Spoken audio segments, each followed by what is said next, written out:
오늘 본문은 누가복음입니다. 누가복음 9장 나눠드린 종이에 잘못 나와 있는데요. 46절부터 50절까지입니다. 누가복음 9장 46절에서 50절까지의 말씀입니다.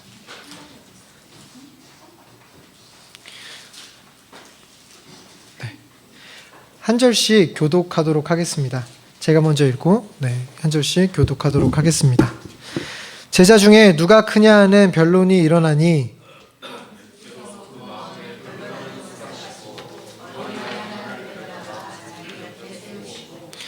그들에게 이르시되 누구든지 내 이름으로 이런 어린아이를 영접하면 곧 나를 영접함이요 또 누구든지 나를 영접하면 곧 나를 보내신 이를 영접함이라.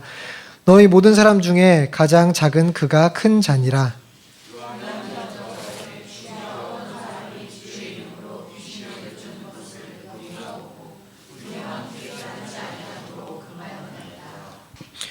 마지막 절은 함께 읽도록 하겠습니다. 예수께서 이르시되 금하지 말라. 너희를 반대하는 너희를 위하는 자니라 하시니라. 아멘. 오늘 이 본문을 가지고요, 누가 크냐라는 말씀으로 오늘 말씀을 나눠보도록 하겠습니다. 오늘 본문을 시작하는 부분은요, 제자들임에도 불구하고 누가 크냐라고 싸우고 있는 제자들의 모습으로 시작하고 있습니다. 이 싸움이 물론 직접적인 요인은 아닐 수 있었겠지만요, 이렇게 싸우게 되는 이유 중에 하나가 오늘 본문에 논쟁이 있기 전에 제자들이 예수님과 함께 변화산이라는 산에 올라가서 모세도 보고 엘리야도 보고 하나님의 음성도 듣게 되는 사건이 있었습니다. 그런데 이때 모든 제자가 변화산에 함께 올라갔던 것이 아니라요, 3명의 제자만 그 변화산에 올라갔어요. 나머지 9명의 제자는 산 아래에서 좋은 사역을 하고 있었나? 그것도 아니고 그 자들은 부탁을 받은, 귀신을 쫓아달라고 부탁을 했는데 그 부탁받은 일을 제대로 감당하지 못한 사건들이 있었습니다. 이렇게 제자들 간에도 서로 다른 사역적 결과물, 특별한 영적 체험 등 이런 것들 여러 가지 기준을 내세우면서 서로 누가 더 크냐, 이러한 주제로 싸우고 있는 게 오늘 본문의 제자들입니다. 더욱이 1위 그룹, 2위 그룹의 파벌 싸움도 아니었어요. 오늘 원문의 단어를 보면 비교급 중에서도 최상급이 사용되고 있습니다. 무슨 말이냐면 1등, 가장 높은 자가 누구입니까? 이걸 가지고 싸우고 있었다라는 걸 알 수 있죠. 12명의 제자들 중에, 그러니까 예수님이 왕이라고 한다면 우리 중에 영의정, 총리는 누구입니까? 이걸 싸우고 있는 게 오늘 본문의 내용이라는 거예요. 그러면서 서로 너는 변화산에 올라가 봤냐? 우리 중에 누가 제일 제자된 사람이 누구냐? 너 혹시 예수님을 모시고 집에서 잔치를 해봤냐? 야, 나는 돈을 받는 자다. 내가 2인자이지 않겠냐? 이런 식의 논쟁들이 지금 제자들이 하고 있는 논쟁이라는 것이죠. 그렇다면 과연 왜 누가 크냐라는 주제로 싸우고 있을까요? 이건 지금의 이유와 동일할 것 같습니다. 큰 자가 더 유명해져서 더 많이 자랑할 수 있겠고요, 그 자리에 맞는 권력이 주어지기 때문에 더 많은 사람들을 부릴 수 있습니다. 그러니까 올라가면 올라갈수록 자신에게 명령하는 사람들은 줄어들고 자기가 명령할 수 있는 사람들은 늘어나죠. 심지어 하나님의 인도하심조차도 간섭으로 여기는 사람들에게 있어서 더 많이 올라가서 명령받을 수 있는 게 적어진다는 것은 사람들이 가지고 싶은 욕구 중에 하나입니다. 또한 그 자리가 한정된 자리이기 때문에 그 자리를 남이 아닌 내가 가지고 싶다라는 이런 이기심, 또한 모두가 부러워하는 그 자리에 올라가서 내가 영광을 받고 싶다라는 이런 여러 가지 욕구들이 쌓여져서 모두가 다 크고자 하는, 높아지고자 하는 욕구가 있다라는 것이죠. 특히 이러한 계층, 높고 낮음의 문제는 과거 이스라엘에만 있는 문제가 아닙니다. 오늘날의 한국에도 이러한 계층의 문제는 여전히 존재하고 있는 것 같습니다. 제가 평일에 출근하는 곳이 연구소가 광나루에 위치하고 있습니다. 광나루에 있어서 이렇게 출근을 하고 있는 어느 날 횡단보도를 기다리는데 10분이 넘어도 횡단보도가 바뀌지 않는 거예요. 이게 고장일 거다. 이렇게 안 바뀔 수는 없다. 오늘도 지각하겠구나 라는 생각에 이제 우회하고 있었습니다. 우회하고 있는데 갑자기 엄청나게 크고 검은 차들이 계속 그 옆을 지나가더라고요. 나중에 알고 봤더니 이제 저희가 올림픽이 있어서 국가에 좀 귀한 손님들이 워커힐에 묵으셨었잖아요. 그것 때문에 이제 그분들이 혹시나 이렇게 나가시는 과정 가운데 교통체증이나 작은 불편함을 얻을까봐 하여서 교통 통제를 하고 있었던 거예요. 그래서 저를 비롯한 수많은 사람들이 10분 넘게, 10분이 뭐예요? 꽤 오랜 시간 이렇게 횡단보도도 건너지 못하는 그 교통 통제를 당하고 있었던 거였습니다. 어떻게 보면 이 사회에서 당연한 일이에요. 저도 그 일을 듣고 그래서 이렇게 내가 횡단보도도 건너지 못했던 거구나 이해를 했습니다. 익숙한 일이기 때문이죠. 그들이 부르는 호칭 자체도 고위층이에요. 이전에 비해 많이 줄어들고 있지만 여전히 이러한 고위층 몇 명의 편의를 위해서 다른 사람들 여럿이 피해를 보는 일은 어쩌면 우리 사회의 당연한 일입니다. 어떻게 보면 좀 잘못된 일일 수도 있는데 너무 만연하게 일어난 일이기 때문에 잘못됐다라고 못 느끼는 것이 이 시대의 일인 것 같습니다. 오히려 반대로 고위층이기 때문에 저런 정도의 편의는 당연한 거야. 나도 나중에 고위층이 되면 저렇게 할 수 있어. 이런 식으로 생각하기도 되는 게 이 시대의 계층 간의 문제인 것 같습니다. 이런 계층 간의 문제의 끝은 연일 새로운 인물들이 보도되고 있는 미투 운동, 나도 이런 일을 당했다, 이 운동인 것 같습니다. 물론 이 미투 운동의 가장 표면적인 문제는 성범죄예요. 하지만 그 내면에는, 그 이면에는 그 계층에서 그 분야의 권력을 가진 자들이 마치 왕처럼 행동하며 힘없는 자들을 짓밟는, 비인격적으로 군림했다는 것에 있습니다. 미투 운동의 제보들을 보다 보면 지금 터진 사건들은 거의 없어요. 몇 년 전, 심지어 10년 전에 터진 사건들인데 나는 약자에 불과했기 때문에, 피해자는 소외계층에 불과했기 때문에 정말 피해를 받았음에도 불구하고 그 피해를 자신이, 피해자가 모든 것을 감내할 수밖에 없었던 것이 이 사건의 피해자들이 겪은 일들이었습니다. 이러한, 그렇다면 계층 간의 문제는 과연 비단 세상의 문제일까요? 교회에는 이런 계층 간의 문제는 존재하지 않는 것일까요? 많은 예시를 들 수도 있겠지만 구체적으로 들어봤자 누워서 침 뱉는 것밖에 되지 않기 때문에 구체적인 예시는 들지 않으려고 합니다. 그러나 평등해야 될 교회에도 계층이 있는 것처럼 느껴지며 계층이 권력으로 이어져서 군림하는 사건들이 자주 일어나는 것 같습니다.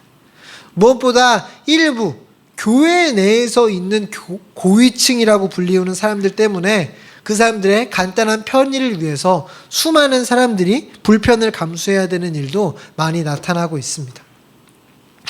미투 운동에서 어제 교회 다니는 장로님이 이렇게 교사로 직분으로 있으면서 했던 사건이 또 터졌는데요. 이런 미투 운동 가운데 또 목회자들이 나오지 않을까 조마조마한 게 오늘날의 현실입니다. 그렇다면 하나님이 보실 때에도 과연 이러한 계층이 존재할까요? 목회자, 장로 이런 직분들이나 혹시 뭐 세상 속에서도 뭐 대통령과 같은 직분들은 계층이지 않을까 싶은 게 우리의 마음입니다. 또한 제자들을 보더라도 우리도 배울 때 가장 사랑받고 있는 제자 요한, 수제자 베드로, 뭐 돈을 맡았던 가룟 유다, 아니면 뭐 나중에 초대교회에서 큰 역할을 하게 되는 야고보, 이런 것들을 볼 때 계층, 서열이 조금은 있지 않았나 생각을 하게 됩니다. 계층, 서열은 존재하지만 서로 안에 계층을 허물면서 사랑하지 않았나, 계층은 이때 군림하지 않으면 되는 것이 아닌가, 이런 생각을 하게 된다는 거죠. 왜냐하면 아무리 생각해봐도 12제자 가운데 이름도 잘 모르겠는 다데오라는 제자와 수제자 베드로는 급이 다른 것처럼 느껴지기 때문입니다. 그러나 이것은 분명한 오해예요.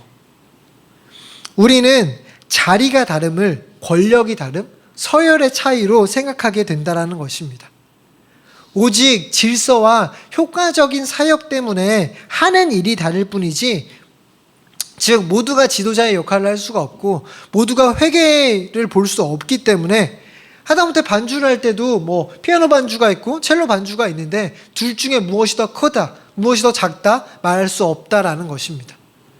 뭐 식당 봉사를 하더라도 음식을 준비하는 사람이 크고 설거지가 작다 이렇게 말할 수 없다라는 것이죠.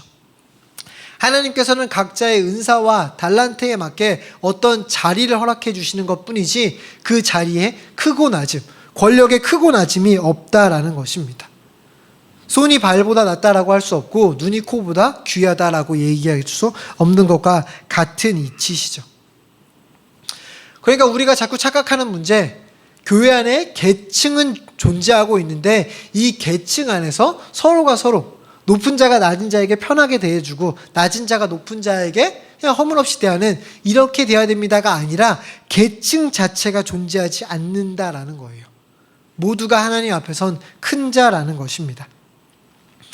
예수님은 이러한 가르침을 우리에게 주시기 위하여서 실물 교수법으로 실제로 어린아이를 데려오고 계십니다.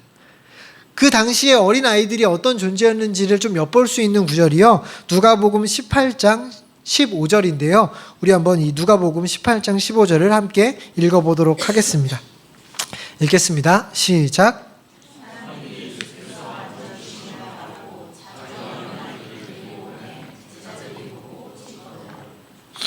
네, 이 본문에 보면 제자들이 꾸짖었다라고 나오고 있어요. 보통 보면 이 제자들이 꾸짖었는데 제자들이 적어도 이스라엘 백성 중에 더 나쁜 사람은 아니었을 거예요.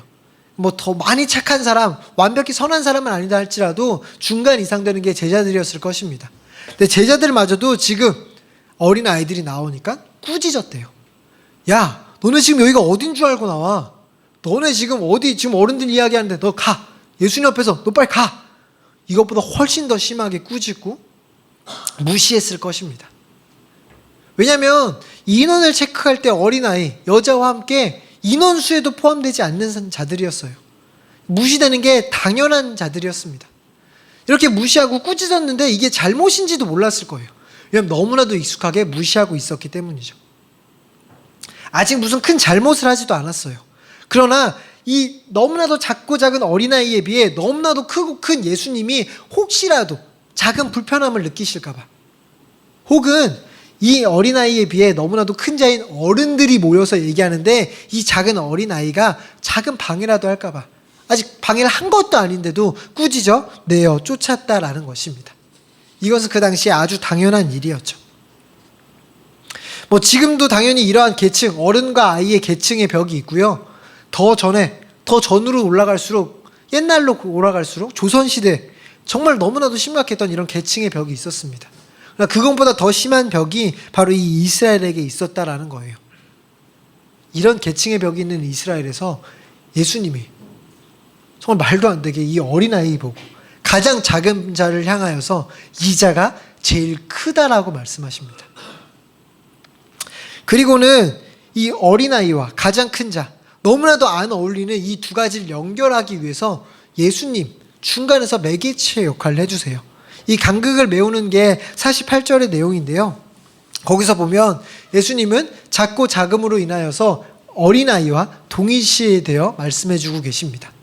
이 어린아이를 섬기는 것이 나를 섬기는 것이다. 그리고는 또 나를 섬기는 것이 나를 보내시니, 즉 하나님으로 연결해주고 있다는 거예요. 하나님은 이스라엘 배경 가운데 누구보다 가장 큰 자였습니다. 하나님이 가장 큰 자, 이거는 설명하거나 증명해낼 일이 없는 일이었어요. 이스라엘에서 당연한 일이죠. 뭐 왕, 제사장, 선지자 다 합친다 한들 하나님은 독보적으로 큰 자였습니다. 그런데 그 하나님, 이 하나님을 섬기는 일과 어린아이를 섬기는 일이 같은 일이래요. 즉 어린아이가 하나님과 같이 큰 자임을 예수님은 중간에 본인이 매개체가 되어 이 사이를 연결해주고 있었다라는 것입니다. 낮은 자로 오신 예수님을 섬기는 일, 근데 이 낮은 자가 하나님과 동일하기에 낮은 자가 하나님의 위치로 끌어올리신 것이 바로 이 예수님의 48절 말씀이었다라는 것이죠. 그런데 여기서 말하는 어린아이가 진짜 어린아이만을 뜻하고 있지는 않겠죠. 과부, 노인 등 소외계층, 연약한 자의 대표성으로 어린아이를 내세우고 있습니다. 즉 작은 자의 대표로 나타나고 있는 것이죠. 사람에게는 이렇게 작은 자인지 큰 자인지가 매우 중요합니다. 그러나 우리는 이러한 세상의 인식이 아니라 하나님의 인식, 하나님이 인간을 어떻게 바라보고 있느냐, 그 평가가 중요하다라는 것이죠. 인간은 크고 작음으로 인해서 편애할지 모르겠지만 하나님은 조금도 편애하심이 없습니다. 왜냐하면 하나님의 성품상 그걸 할 수 없기 때문이죠. 그가 사람이라면, 그가 하나님 앞에 택함받은 자녀라면 그 이유 하나만으로 그는 세상에서 가장 큰 자입니다. 본문의 저자인 누가의 관심도 바로 이렇게 모든 자가 하나님 앞에서 큰 자이다, 이것을 깨닫게 함에 있었어요. 같은 사건을 이제 이 복음서이다 보니까 마태도 마가도 이것을 설명하고 있는데요. 마태가 설명하고 있는 이 사건에 보면 이러한 구절이 추가되고 있습니다. 우리 마태복음 18장 4절만 한번 읽어보도록 하겠습니다. 함께 읽겠습니다. 네, 시작.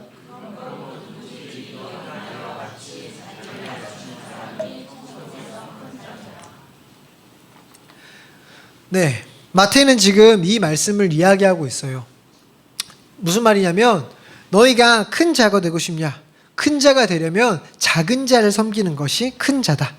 이렇게 제자도의 입장에서 이 말씀을 설명해 주고 있었다라는 거죠. 그런데 누가 입장에서는 혹시라도 오해할까 봐, 혹시라도 내가 큰 자가 되기 위해서 작은 자를 섬겨야 되는 이런 행위론 쪽으로 오해할까 봐 이것을 아예 빼고 있다라는 거예요. 그리고는 세상에서 가장 작은 자를 영접하는 일이 하나님을 영접하는 일이다. 저 가장 작은 자가 가장 큰 자다. 이 어린아이를 큰 자로 여기는 것에 초점을 두고자 했다라는 거죠. 즉 마태복음을 읽거나 누가복음을 읽었던 모든 사람 역시 다 어린아이, 작은 자를 섬기러 나갔을 거예요. 그러나 마태복음의 초점은 내가 이제 하나님의 제자가 되었으니까 마땅히 저 작은 자를 섬기면서 큰 자가 되어야겠구나, 이런 제자도의 포커스가 있다면 누가복음은 저 사람이 하나님처럼 큰 자구나, 저 영혼은 내가 마땅히 섬겨야 될 큰 자이구나, 여기에 포커스가 있다라는 것입니다. 이렇게 하나님이 요구하시는 것은 결국 세계관의 변화라는 거예요. 같은 사람을 바라보지만 그 사람을 바라보는 기준, 예전에는 어떠한 기준으로 인해서 큰 자인지 작은 자인지 나눴다면 이제는 하나님이 바라보시는 그 관점으로 사람을 바라보게 되는 이 관점의 변화가 결국 하나님이 요구하시는 바라는 것입니다. 즉 무조건 어린아이라고 해서 더 사랑하라는 것이 아니에요. 소외계층, 말 그대로 소외되고 있기 때문에 소외계층입니다. 그들이 소외감을 느끼지 않도록, 계층 간의 차이를 느끼지 못하게 하도록 그들에게 관심을 쏟고 영접하는 일을 요구하고 계신다라는 것입니다. 그 사람이 이루어낸 어떠한 결과물 혹은 은사 또한 지금의 형태가 어떤 하든지에 관심 없이, 상관없이 그 형상 자체가 하나님의 걸작품이기 때문에 그를 사랑하라는 것이에요. 왜냐하면 하나님은 그 사람을 있는 그대로, 지금 모습 그대로 사랑하시는데 내가 왈가왈부할 수 없다라는 것입니다. 그는 나의 기대와 다를 뿐 하나님의 기대와는 전혀 다르지 않다라는 거예요. 내가 볼 때 작은 자일 뿐 그 하나님이 볼 때 여전히 큰 자라는 거죠. 내가 볼 때 큰 자였다가 자가 된 것처럼 보일 수도 있겠지만 하나님은 늘 동일하게 큰 자로 바라보고 계신다라는 것입니다. 그는 단 하나뿐인 한정판, 리미티드 에디션이라는 거예요. 그는 그 고유의 특별한 삶이 있다라는 것입니다. 내가 함부로 판단할 수 있는 가치가 아니라는 거죠.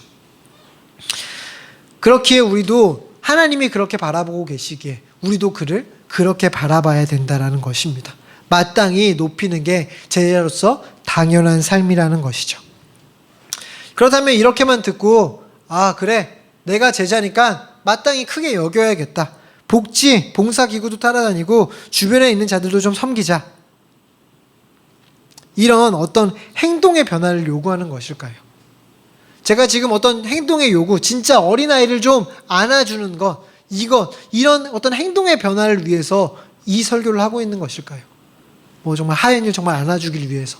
만약에 정말 이 하연이를 안아주는 것 때문에 이 설교를 하고 있는 거면 이 설교를 굳이 하지 않아도 된다고 생각합니다. 하연이를 비롯해서 서유리, 정말 우리 있는 지호, 이 아이들, 우리 정말 성도님들이 너무나도 잘 안아주시고 사랑해 주시는 것 같아요. 이 설교는 더 할 필요가 없을 정도로 많은 사랑을 해주시고 있습니다.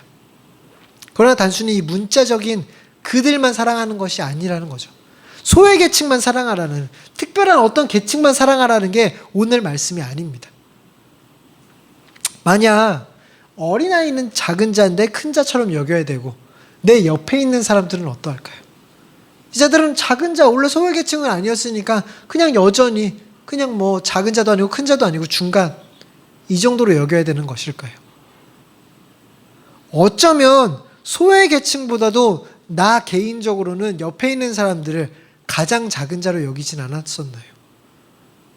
그렇다면 그 사람부터 큰 자로 인식하는 것이 우리가 제일 먼저 변해야 될 사건이라는 것입니다. 그 어떤 사람도 작은 자로 여겨야 될 사람은 없다라는 거예요. 내 옆에 있는 사람부터 가장 큰 자로 여기는 것이 오늘 말씀의 요지에 있다라는 것입니다. 왜냐하면 내 옆에 있는 그 사람도 하나님이 너무 사랑하는 그 존재이기 때문에, 십자가에서 대신 죽어주신 그 존재이기 때문에 하나님이 사랑하는 자를 나도 사랑함이 마땅한 삶이라는 것입니다. 특히 이렇게 사랑할 때 무작정 행위론 쪽으로 그냥 찾아가서 진짜 돕고 옆에 있는 사람부터 도와야 되니까 뭐 맛있는 거 사주고 내가 그냥 무조건 섬기고, 이러한 행위론적인 변화만을 뜻하진 않습니다. 목사님이 지난주 설교 말씀 중에 하나님의 뜻을 언급하면서도 이야기해 주셨고, 산상수훈을 통해서도 배운 것처럼 우리에게 가장 중요한 건 중심입니다. 그렇게 오늘 본문에서도 가장 중요한 단어 중에 하나가 바로 내 이름으로입니다.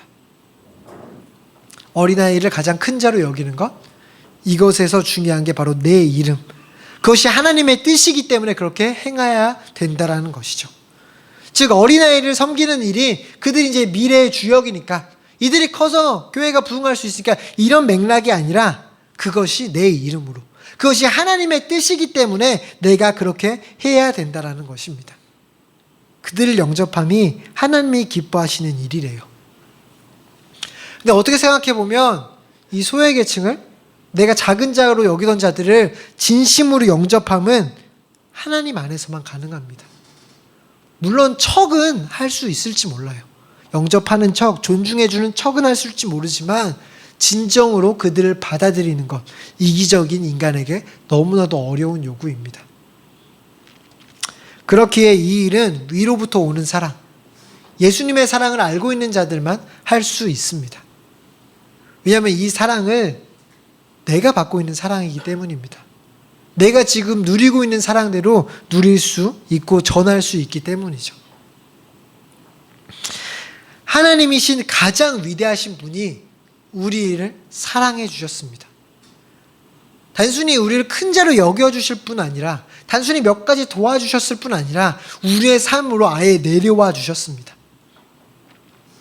무한하신 분이 유한한 우리에게 내려와 주셨어요. 모든 것이 가능하고 모든 것을 누릴 수 있는 분이 우리를 사랑하기에 불편을 감수하기로 작정하셨습니다. 이러한 예수님의 사랑이 제자된 우리에게 요구되는 일이라는 거죠.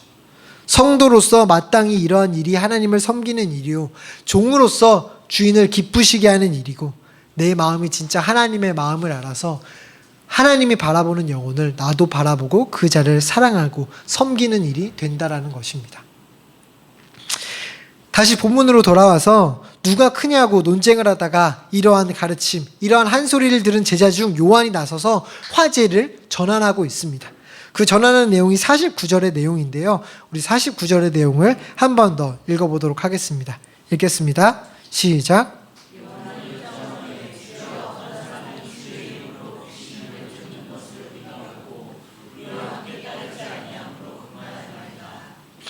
네, 이 구절을 좀 잘 이해해야 됩니다.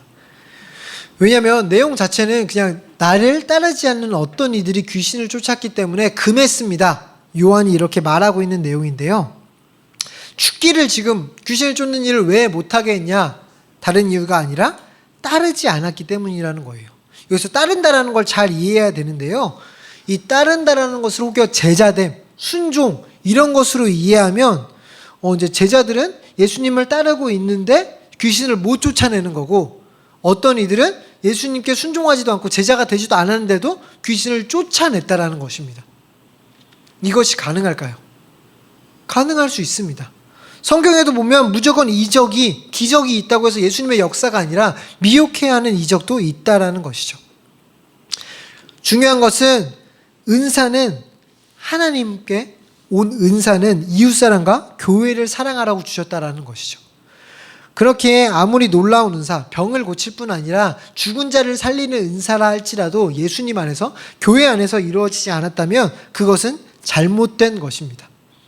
만약 이러한 맥락이라고 한다면 아무리 귀신을 쫓는 일이라 할지라도 하나님 안에서 일어난 일이 아니기 때문에 제자 요한이 금하고 있는 건 잘한 행동이죠. 그런데 예수님이 어떤 이들을 금하지 말라고 하세요. 왜 그럴까요? 이것은 지금 따르지 않는 자들이 예수님을 안 믿는 자들이 아니라는 것입니다. 이게 무슨 말이냐면 예수님의 제자됨이 결코 예수님의 무리에 합류해야만 예수님의 제자됨이 아니라는 거예요. 물론 이렇게 어부로서 활동하는 자들에게 그런 것들을 내려놓고 나를 따르라 이렇게 부르신 적도 있지만, 반대로 주님 제가 따르겠습니다 했을 때 따르지 말고 너의 자리에 있어라 이렇게 명령하신 경우도 있었기 때문입니다. 우리 한 가지 경우만 좀 찾아볼 텐데요. 누가복음 8장 38절에서 39절의 말씀입니다. 우리 38절, 39절 두 절이지만 한 목소리로 한번 읽어보도록 하겠습니다. 네, 읽겠습니다. 시작.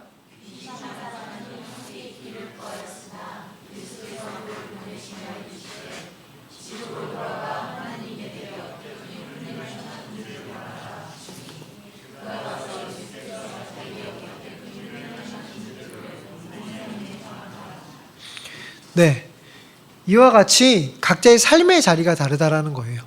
각자 하나님을 나타낼 자리, 제자로서의 자리가 다를 뿐이지 뭐 예수님을 따랐다고 해서 더 큰 자요, 예수님을 따르지 않고 그 자리에 남아있었다고 해서 작은 자라고 할 수 없다라는 것입니다.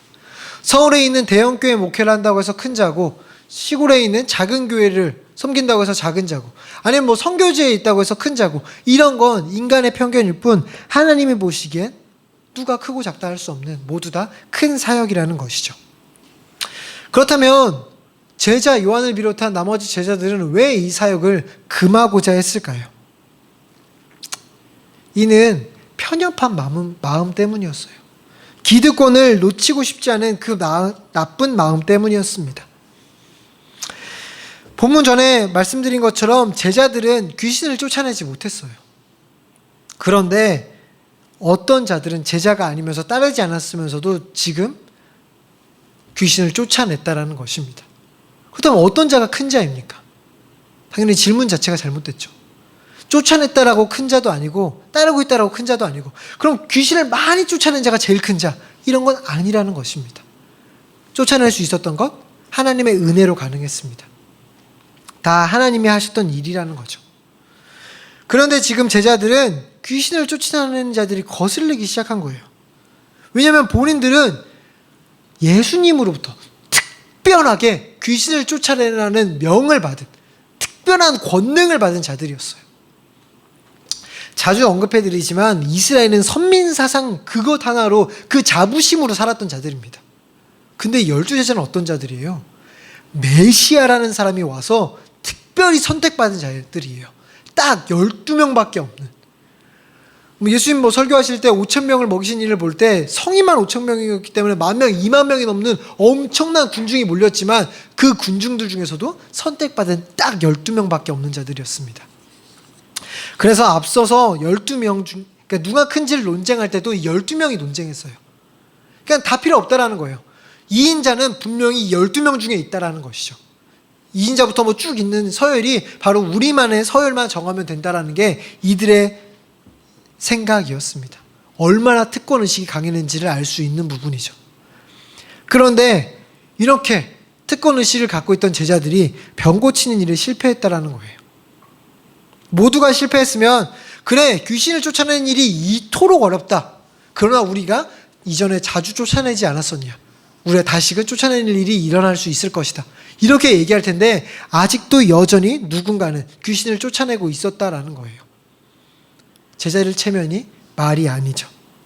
그렇기에 이 귀신 쫓아내는 일을 금하고 싶은 거예요. 금하려는데 마땅한 이유가 없기 때문에 저들은 우리 무리를 따르고 있지 않습니다. 고작 이 이유 하나만으로 순종하고 있지 않은 그런 것도 아니고 우리 무리가 아니라는 고작 그 이유 하나만으로 그들을 금하고 있었다라는 것입니다.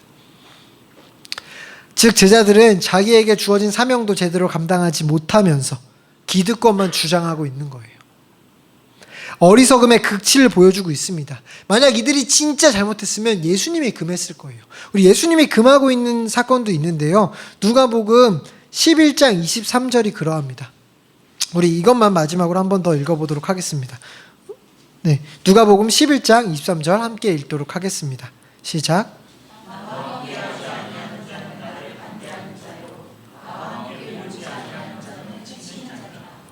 네, 이 11장의 문맥은 바알세불, 즉 귀신과 관련된 이야기라는 맥락에서 나타나고 있습니다.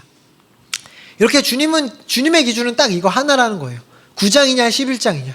즉 예수님 안에서 하고 있느냐 아니면 예수님 밖에서 귀신으로 하고 있느냐. 딱 이 기준밖에 없다라는 것이죠. 즉 너의 중심에 궁극적인 그 안에 무엇으로 행하고 있느냐. 이것만 물어보신다라는 거예요. 그런데 예수님의 이 궁극적인 기준과 달리 사람에게 너무나도 많은 기준이 있다라는 거예요. 오늘날 이 시대 교회에도 너무나도 많습니다. 교파, 교회 안에서도 또 다른 무리들, 계층들. 이처럼 제자들 역시도 자신의 특권을 더 강화하고 이 특권을 더 유지하고 싶고 또한 또 어떤 이들을 시기하고 질투하는 마음 가운데 예수님에게서 나오지 않은 어떤 인간이 만들어낸 잣대로서 나누고 있다라는 거예요. 잘 생각해보면 제자들 역시도 날 때부터 귀신을 쫓는 자가 아니었습니다. 그들 역시도 예수님을 알기 전 어부에 불과했고요. 어떤 이들은 앞잡이 노릇을 하던 세리였고 과격한 열심당원이었던 사람들도 있습니다. 그런 그들이 예수님의 은혜로 말미암아 귀신을 쫓는 자리에 귀신을 쫓는 능력, 정말 위로부터 온 능력으로 인해서 이러한 일을 감당할 수 있었다라는 것이죠. 그들도 분명 처음 귀신을 쫓았을 때 분명 위로 올리면서 하나님께 경배하고 찬양했을 것입니다. 근데 어느 순간 익숙하게 내가 하다 보니까 진짜 내 것으로 생각하고 있다는 거죠. 하나님께서 온 것인데 내 것이에요. 내 것을 남에게 나눠주니까 싫은 거예요. 내 것이 없어지니까 항의하고 있는 겁니다. 이런 하나님의 능력, 이런 것이 우리 안에도 충분히 있는 일이라는 것이죠. 우리에게 주어진 은혜도 당연히 하나님이 주신 것입니다. 그런데 어느 순간부턴가 내 것으로 생각하는 일들이 많다라는 거죠. 하나님의 은혜를 허락하지 않았으면 죄인 중에 괴수로서 어떻게 하면 죄를 많이 지을까 이렇게 살아갔어야 될 우리인데 진리를 깨닫게 하사 내게 주신 은사가 무엇인지 깨닫게 하시고 그 은사를 마음껏 발휘할 수 있는 자리마저도 허락해 주셨습니다. 그런데 그렇기 때문에 우리에게 주어진 건 충성, 감사 이것밖에 없다라는 것이죠. 결국 이런 특권의식, 나만 할 수 있다라는 이런 의식조차도 결국 앞서 살펴봤던 누가 크냐와 연결된다라는 것입니다. 우리는 예수님을 따르는, 예수님이 택하신 특별한 12명이라는 교만함 때문에 이런 나눔이 생겼다라는 거예요. 하나님이 주신 우리의 일인데 그들이 하고 있다라는 거죠. 그렇기 때문에 예수님께 주님 그런 일이 있는데 한번 제가 금해 볼까요? 하지 말라고 할까요? 물어보고 있지도 않습니다. 금했어요. 그냥 선 조치하고 후 보고하고 있습니다. 주님 제가 생각할 땐 그건 아니어서 금했습니다. 이렇게 금할 수 있었던 것 그들보다 내가 훨씬 큰 자라고 생각했기 때문이죠. 내가 당연히 금해도 된다라고 생각하는 계층의 차이가 있었기 때문에 그렇게 할 수 있었다라는 거예요. 임의로 나눈 계층 또한 그 계층에서 파급되는 인기와 권력 이런 것들을 유지하기 위해서 지금 제자들은 그들의 사역을 금했다라는 것입니다. 이렇게 제자들은 누가 더 크냐 이것에 관심이 있는데 하나님은 이들에게 계속 말씀하셨던 것, 예수님이 이들에게 계속 강조하면서 너의 마음에 담아뒀으면 좋겠다라고 했던 것은 오늘 본문 바로 전에 있는 누가복음 9장 44절의 이야기인데요. 짧게 해서 그냥 이거예요. 인자가 장차 사람들 손에 넘겨진다. 즉 순환 예고, 고난을 예고하는 것, 십자가를 계속 말씀하셨던 것입니다. 누가 그냥 논쟁하지 않았으면 좋겠고 너네가 기억했으면 좋겠는 것은 바로 십자가다. 십자가가 무엇입니까? 정말 예수님께서 내 이름으로 하나님의 뜻으로 인하여서 정말 지극히 낮고 낮은 자의 자리로 우리를 섬겨주신 그 사건이지 않습니까? 사랑의 종결이지 않습니까? 예수님이 어떤 분이십니까? 예수님이 정말 허락하지 않으셨으면, 예수님이 하나님 뜻 때문에 허락하지 않으셨으면 그 어떤 자들이 몰려온다 할지라도, 그 어떤 것들을 가지고 온다 할지라도, 60억 인구가 다 달려든다 할지라도 예수님 앞에 작은 생채기 하나 낼 수 있었겠습니까? 예수님은 어마어마한 능력을 가지셨음에도 불구하고 섬기시기 위해서 그 능력을 사용하지 않으십니다. 반면 제자들은 능력도 없음에도 불구하고 명령과 힘을 주어졌던 것들이 있음에도 불구하고 그 일을 제대로 감당하지 못해요. 그러면서 오히려 제대로 감당하고 있는 자들을 질투해서 하지 말라고 하고 있습니다. 이것은 결국 예수님의 시선은 계속해서 하나님 나라에 가 있어요. 하나님 나라가 확장되는 것. 이 일을 위해서라면 내가 좀 힘들더라도, 내가 좀 어렵더라도, 내 능력을 다 발휘하지 않더라도 그럼에도 하나님이 뜻하신 곳으로 가겠다. 그런데 우리의 시선은 계속해서 누가 더 크냐? 나에게 와 있다라는 것이죠. 우리의 시선은 계속 다시금 말하지만 제자들이 아닌 예수님과 같이 하나님을 향해 있어야 합니다. 십자가를 향해 있어야 합니다. 혹시나 우리도 성별, 나이, 직분, 사회적 위치 이런 것들 성경이 말하고 있지 않은 기준으로 계층의 나눔을 알고 있고 그 계층으로 나눔이 나도 모르게 익숙해져서 그들을 구분하고 있지 않은지 돌아봐야 된다는 것입니다. 내가 내세울 기준이나 잣대가 어떤 것이든지에 상관없이 내가 이러한 기준으로 나누고 있다고 하더라도 그 누구도 내가 마음껏 무시해도 되는, 내가 마음껏 작은 자로도 여겨도 되는 자는 그 누구도 없다라는 것입니다. 내 스트레스, 내 기분에 따라 마음껏 해도 되는 갑과 을의 관계는 전혀 존재하지 않다라는 거예요. 성경에는 갑을 관계가 없습니다. 우리는 모두 하나님 앞에서 평등합니다. 우리는 모두가 다 큰 자입니다. 또한 내가 가지고 있다고 하는 그 은사, 그 어떠한 결과물도 하나님께 왔음을 기억하며 늘 겸손해야 합니다. 나를 위협하는 자가 있다고 해서 내 자리가 위태위태해진다라는 이런 것들도 결국 하나님으로부터 왔음을 인식하지 못하기 때문입니다. 하나님께로부터 모든 것이 왔음을 기억할 때 라이벌로 여기던 자가 동역자로 생각되어질 수 있습니다. 이렇게 하나님 나라라는 큰 관점으로 보면 모든 것이 이해될 수 있고 모든 것을 나눌 수 있게 된다는 거예요. 제가 만약에 성교육, 이성교제 특강 이런 것들을 나누고 있는데 진짜 나눠서 제가 나가던 여러 가지 특강의 자리들이 없어질 수 있어요. 항상 제가 손해보는 것처럼 여겨질 수 있습니다. 하나님 나라 관점으로 보면 훨씬 더 많은 곳에서 바른 진리들이 선포되고 있기에 이것은 잘 되고 있는 일이죠. 이런 식으로 내 것이라고 생각했기 때문에 못 나눈다라는 것입니다. 하나님께 왔음을 기억해야 된다는 것이죠. 이러한 삶은 억지로 되지 않아요. 큰 자로 여기는 것, 나로부터 내 것이 아니라는 것, 이것을 인식하는 것은 오직 시선을 하나님께 향할 때만 가능하다는 것입니다. 그렇지 않으면 우린 이기적 존재이기 때문에 나를 더욱더 드러낼 수밖에 없고 내 것을 더 주려고 하고 쥔 것이 더욱더 커졌으면 좋겠다라는 것이 인간의 욕심밖에 되지 않는다라는 것이죠. 십자가를 바라볼 때 십자가의 사랑을 흉내라도 낼 수 있게 됩니다. 시선이 아버지께로 향할 때 아버지의 마음이 무엇인지 알게 되고 아버지가 바라보는 영혼이 누구인지 알게 될 수 있습니다. 그럴 때 세상에서 익숙한 계층적 분리를 넘어서 모두를 큰 자로 여길 수 있게 된다는 것이죠.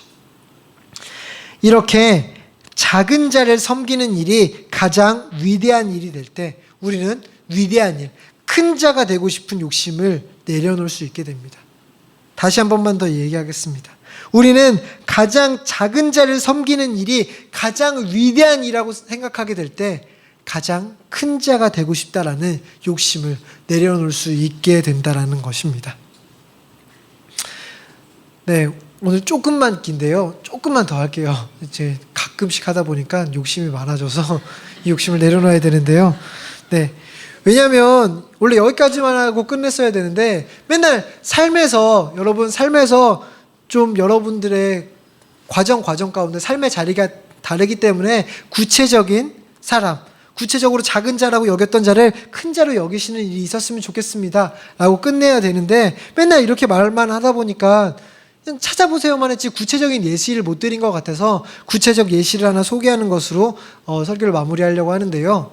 저도 연구소에서 교제하는 가운데 알게 된 분인데 러블리 페이퍼라는 사회적 기업을 하고 계신 분입니다. 이 시대에 대표적인 사회적 약자가 있다라고 한다면 아마 박스를 줍는 할머니들이지 않나 생각해 봅니다. 올해 최저시급이 7,500원을 넘어섰습니다. 그런데 이분들의 시급을 어림잡아 환산해 보면 500원도 채 되지 않습니다. 이분들의 그러니까 인원이 얼마나 되는지 한번 조사를 해봤는데 100만이 훨씬 넘는 200만에 육박하는 숫자의 이분들이 그렇기 때문에 우리가 어쩌면 주변에서 가장 흔히 볼 수 있는 소외계층 중 하나가 아닌가 싶습니다. 소개해드릴 분이 바로 이 분들에 대해서 애통함을 느껴서 늘 마음은 쓰였지만 어느 날 한번 사진이 한 장 있을 텐데요. 그 사진을 띄워주시겠어요? 바로 이 사진입니다. 어느 날 출근하고 있는 와중에 이 사진을 봤대요. 리어카조차도 없으셔서 저 많은 박스를 끈으로 허리에 메고 머리에 이고 가는 사람을 봤다라는 것입니다. 이 사진을 보는 순간 더 이상 애통함으로 그냥 기도로 끝나서는 안 되겠다라는 마음이 들었대요. 왜냐하면 이날 날씨가 너무 좋았는데 이 날씨가 좋은데 나는 여행을 어딜 갈지? 이 날씨 좋은데 어딜 나가서 놀까를 생각했는데 이 날씨 좋은데 햇빛이 좋은 것조차도 모르겠을 만큼 저렇게 살아가고 있는 저분을 보면서 이거는 뭔가 사회적으로 잘못됐다라는 인식을 갖게 됐다라는 것이죠. 그래서 이분이 하시는 그 사회적 기업은 이러한 폐지를 10배 비싸게, 시중보다 10배 비싸게 사서 이 폐지로 캔버스를 만드는 거예요. 박스로 캔버스를 만들어서 이 캔버스에 이제 자원봉사로 이렇게 신청을 받아서 예쁜 그림을 그립니다. 그래서 그 그림을 좀 비싸게 파는 거예요. 그래서 이 비싸게 판 돈으로 다시 이분들의 폐지를 사고 또 이분들에게 부족한 것들을 도와주는 일들을 하고 있습니다. 제가 이 예시를 알려드리는 이유는 구체적인 실천에 좋은 예라고 생각했기 때문이에요. 여러분에게 무조건 또 돌아가셔서 사회적 기업을 만드세요. 폐지 주는 할머니들을 도우세요. 이런 말을 하고 싶은 것이 아니라 여러분에게도 삶에서 만나게 되는 이웃들이 있다라는 것입니다. 여러분들이 애통하게 생각하게 되는 정말 저거는 소외되고 저것은 잘못된 것이다. 하나님의 관점으로 볼 때 다른 것이다.